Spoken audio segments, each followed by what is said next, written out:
बिस्मिल्लाहिर्रहमानिर्रहीम अस्सलाम वालेकुम। सऊदी इन्फो यूट्यूब चैनल में आपको खुशामदीद कहते हैं। अकामा फ़ीस 2023 में कितनी होगी?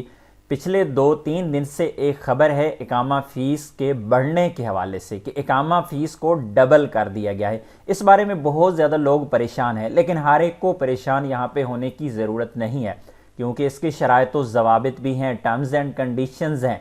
वो टर्म्स एंड कंडीशंस क्या हैं आपके साथ बिल्कुल शॉर्ट यहाँ पे शेयर करेंगे ताकि आपकी कन्फ्यूजन दूर हो जाए। तो सबसे पहले आपको एक क्लियर कर दें कि ये जो फीस बढ़ाई गई है इकामा की, वो किसी भी मुसस्सा या कंपनी में काम करने वाले बंदा के लिए नहीं है, या फिर आम ये समझ लें कि ये कोई भी ऐसा बंदा जो कफील के ताबे आता है उसके लिए ये नहीं है। ये सिर्फ और सिर्फ फीस जो बढ़ाई गई है इकामा की वो है फैमिली की।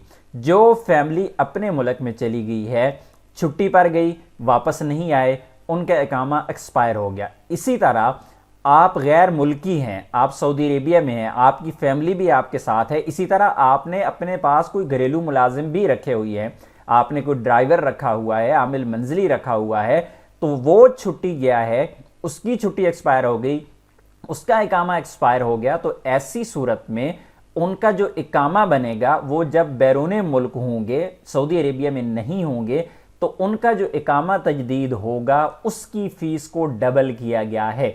अगर यही फैमिली या यही घरेलू मुलाजिम जो एक गैर मुल्की ने अपने लिए रखा हुआ है, अगर यही सऊदी अरब के अंदर मौजूद होंगे तो ऐसी सूरत में उनकी फ़ीस वही जो पहले चल रही है वही होगी। लेकिन ये अगर फैमिली या फिर उनका घरेलू मुलाजिम अगर मुल्क से बाहर, यानी सऊदी अरेबिया से बाहर है, किसी और मुल्क में है, अपने मुल्क में है या कहीं और है, उसके अगर इकामा एक्सपायर होता है तो दोबारा अगर इकामा वो बनाया जाता है, क्योंकि इससे पहले ये कानून, आज से कोई 2 साल पहले ये कानून नहीं था कि आप बैरून मुल्क होते थे, आपका इकामा तजदीद नहीं होता था। लेकिन जब से ये कोरोना आया, कोरोना के बाद जो नए नए कानून आए हैं, तो आप अगर बैरून मुल्क मौजूद हैं, अपने मुल्क में छुट्टी गए हुई हैं, आपकी छुट्टी भी एक्सपायर होगी, वो भी एक्सटेंड हो जाती है, फ़ीस पे करने के बाद इकामा भी एक्सटेंड हो जाता है।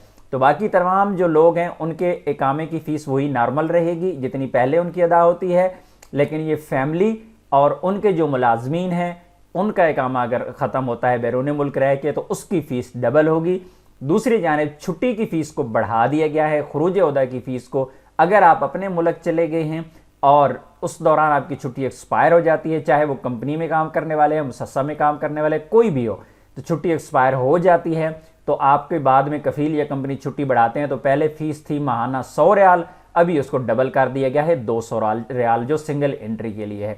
इसी तरह मल्टीपल जो एंट्री है उनके लिए भी फ़ीस को डबल कर दिया गया है। मज़ीद खुरूज ओहदा की फ़ीस के हवाले से जो नई अपडेट है 2023 की, अगर जानना चाहते हैं, स्क्रीन पर आपको वीडियो नज़र आ रही है, इस वीडियो को क्लिक करके आप पूरी मालूमात हासिल कर सकते हैं। उम्मीद है आज की इन्फॉर्मेशन आपको अच्छी लगी होगी। इन्फॉर्मेशन अच्छी लगी तो वीडियो को लाइक कीजिएगा। मिलते हैं नेक्स्ट वीडियो में, तब तक के लिए इजाज़त दीजिए। अल्लाह हाफिज़।